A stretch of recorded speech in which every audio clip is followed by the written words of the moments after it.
Hi, magandang umaga sa inyo mga kasawi. Kamusta na po kayong lahat? Na may nasa mabuti kayong kalagayan. At mag-iingat kayo palagi mga kasawi. At syempre, ano ang tatlong dapat gawin ng isang lalaki para manabik sa'yo ang isang babae, mga kasawi. Ang una syempre ay huwag ka agad magre-reply. Kapag ka once ng isang babae ay nag-chat sa inyo, tatandaan nyo itong mga boys, huwag agad-agad na atat kayo mag-reply. Kailangan naman ng ilang minuto bago kayo mag-reply. Hindi yung pag nakita mo, hello my loves, kamusta ka na? Aba, reply ka naman kaagad. Siyempre, ang isang babae, kailangan kung gusto nyo na manabik sa inyo, yung bang para mag-isip siya ng thinking, aba, hindi na ako neto namimiss ha, ang tagal mag-reply. Para naman hindi kayo halata masyado na talagang atat kayo na mag-reply sa kanya, kailangan medyo patagalin ng konti para naman manabik sa inyo ang isang babae. Magugulat yan kapag hindi agad kayo nag-reply kasi mag-iisip yun. 'Di ba? Kapag gano'n ang isang babae, siya naman ay tudo chat talaga sa'yo para mag-reply ka. Yan yung mga idea para manabik sa'yo ang isang babae. Ayan yung ating una na gawin. Ang pangalawa mga kasawi is pabebe muna. Saan magpabebe muna tayo? Yung bang kapag kaniyaya ka ng jowa mo, Han, pumunta tayo sa lugar na ganito. Lalo kapag bago pa lang kayo na magjowa, ayan, andun pa kayo sa exciting moment. Na yung bang pag niyaya ka ng girlfriend mo, grabe na yung kaba mo, grabe yung excited mo, grabe yung talagang atat ka, nayayain ka niya. Kailangan kapag ganun, magpabebe ka muna para naman manabik sa'yo ang jowa mo, 'di ba?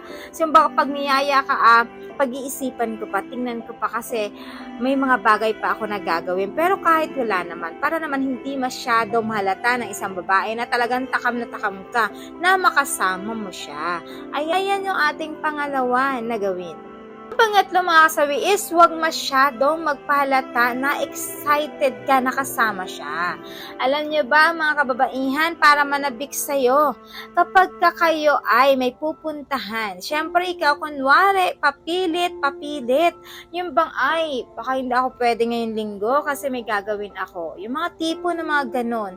Kasi nga uunahin ko muna yung ganito ganyan, pero saan ka, sobrang taranta ka na, atat ka na makasama siya, para naman ang isang babae ay talaga namang pipilitin ka pa ng gusto.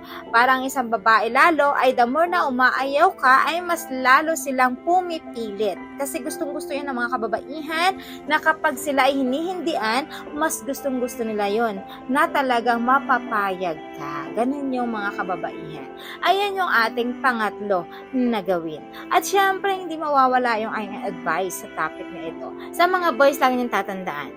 Kailangan mo gusto nyong manabik sa inyo yung mga jowa ninyo, kailangan minsan ay magpa-hard to get muna kayo. Huwag yung easy to get palagi. Kasi the more na nag-hard to get kayo, mas lalong humahabol sa inyo ang isang babae. Mas lalo silang nai-excite, ayan, na makasama kayo. Mas lalo silang pag-iigihan nila para mapapayag ka.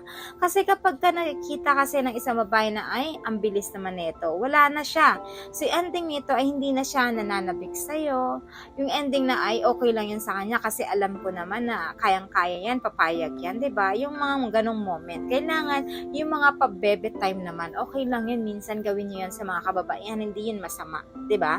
Yun lamang po mga kasawi ang aking advice. Maraming salamat sa patuloy na pagsuporta niyo sa akin, sa walang sawang pag-share at pag-comment. Sa mga hindi pa po nakapag-subscribe, pwede na kayo mag-subscribe, pwede na rin kayo mag-follow para updated kayo sa topic ko araw-araw. Magandang umaga mga kasawi.